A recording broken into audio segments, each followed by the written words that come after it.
ila borborii laftara asii jedhama. Maaliin na hidhaadhii waaqayyo si haa ifatu akkamiin hidhaman? Maqaa gooftaa Yesuusiin hidhiidha. Maqaa gooftaa irratti ta'e maqaa gooftaa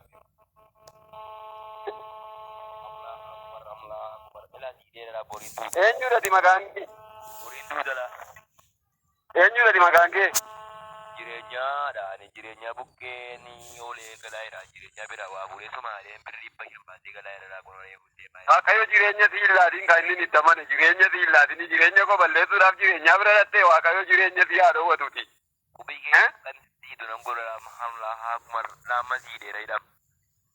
Waaqayyo anti of kenne kaa waaqayyo anti malee waan tokko hin qabu abdiin koo si kadhadhee dhabeen beeku kaalaalaa maqaasaan beeku bifaasaan beeku waaqayyo silkiidhaan beeku silkiidhaan irratti maqaanaan binne waaqayyo situ argaka maalitti Ilaameen. ee Yaara keeti kota lubbuu kee boortaa nu fakkaatu. ee Lubbuu isaa boortaa nu fakkaatu laamlaa waaquma riin keenya laa. maaloo yaa waaqayyo maaloo yaa liiliyaan du'ennaan ati rakkata booyii kadhadhu waaqayyo booyii kadhadhu booyii kadhadhu maalarratti daa qorichaan nu intiniidhaati nu biduu badeemtiyoo Rabbe rubbuu boortaa nu kaayi. Dalile kana natti arrabsi kaayi na gargaari arrabsi. Namni kun hin ejja. Waan hin taane hojjeta. Yaara lubbuu isaa boortaa nu kaayi. Waaqayyo si haa ifatu. Namni kun sababa ejjuu. Ifata midhaan hundi keenya wal keenye si abaaraa irraa abaaraa ijoollee na gargaaraati. Itti buusi. Buna kana itti guutii na barra. Namni kun hin ejja. Allah kumar. Yesus Kiristoos waaqayyo gooftaa bal'aa argisiisa. Maalidde? Namni kun sababa ejjuu. Allah kumar. Hafuudhamu lubbuun isaa yaa Rabbi. Boortaa nu kaayi lubbuun isaa. Aduu namichi. Waaqayyo si haa ifatu. Amma dhiiriif erginaa amma akka lubbuun isaa kennamu. Harki isaa miidhaa irraa jira. Ila adurree lama galgala dhufee mana kee bukkina maalidha. Waangoon lama immoo dhufee si bira bule.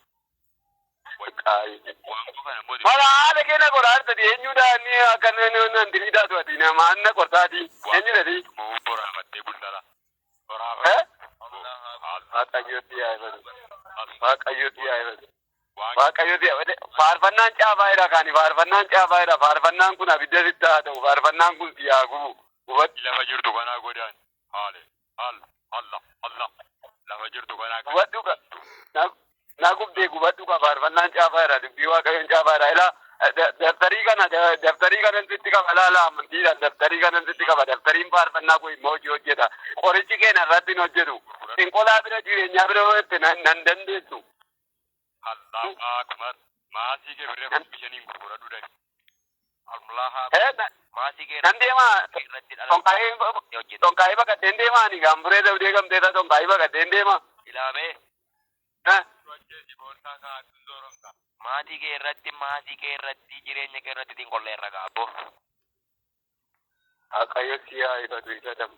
Ila borboo mana jaalachuu waan harki kee madaa. Uummata tokko morma isaarraa godhee gara Waaqayyo haa jeesu haasee kun nama dhabeessu. Boofee guutii bobaa kee jala kaa'adhu. Moofaa carqee guutii hudduu keetti kan. Iddareeffaadhaan mudhiidhaan. Yesus Kiristoos walgahii. Jireenya kee dhalli kee maatiin kee akka gadadoo ta'uuf seerota qolleerraa sababiitii guddattee caalteef amma irratti hojjenneerraa hidham Allaha akbar. Ati nama keessaati. Mataa boofaa mudhii. Magara mataarra kaa'atu. Mataa boowwuu argatta galgala kana.